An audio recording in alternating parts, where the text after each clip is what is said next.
कवना सवतिया पालू भागईला राजा जी हर की चढ़ते फागुन घर ना आईला राजा जी अहई छोटका देवरवा बड़ा तंग करता रे ओ भरी पिचकारी रंग चोलिया में डालता रे।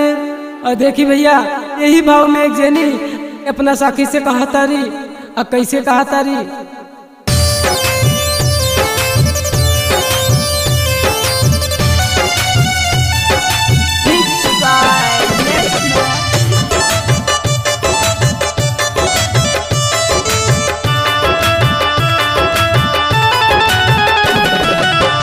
चढ़ते फगुनवा पिया गईला पुरबवा धन न दिहला कनिया के। चढ़ते फगुनवा पिया गईला पुरबवा ध्यान न दिहला कनिया के। देवरा खेले होली भौजी के संग पिया खेले बंगलिनिया से। देवरा खेले होली भौजी के संग पिया खेले बंगलिनिया से।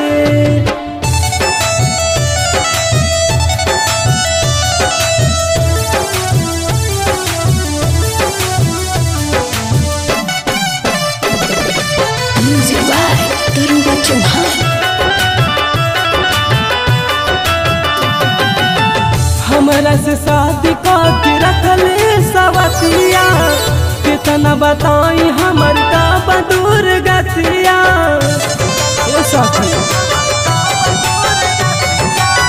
हमरा से शादी के रखले सवतिया कितना बताई हमर का बदूर गतिया। कोही कसम खाई थी कुलिया के, कोही कसम खाई थी कुलिया के। देवरा खेले होली भौजी के संग पिया खेले बंगलिनिया से। देवरा खेले होली भौजी के संग पिया खेले बंगलिनिया से।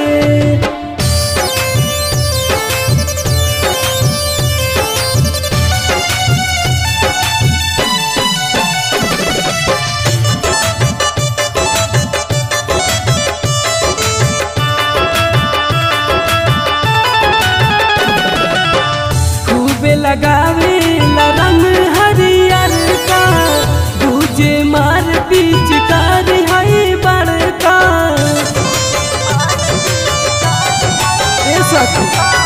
खूब लगावे रंग हरियर का दूजे मार पिचकारी है बड़का।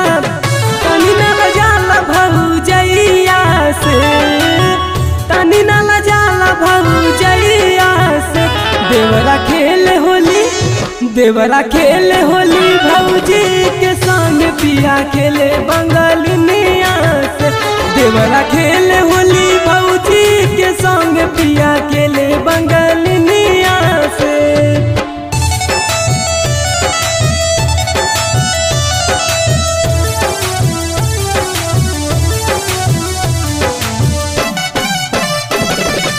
Music by Daruba Chauhan.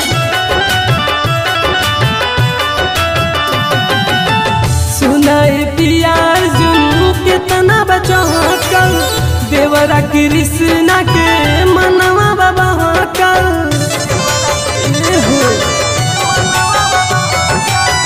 सुनाए पियार जुनू कितना बचहकल देवरा कृष्णा के मनवा बाबा हकल।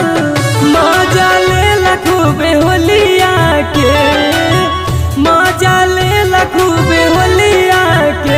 देवरा खेले होली भौजी के संग पिया खेले बंगलिनिया से। देवरा खेले होली भौजी के संग पिया खेले बंगल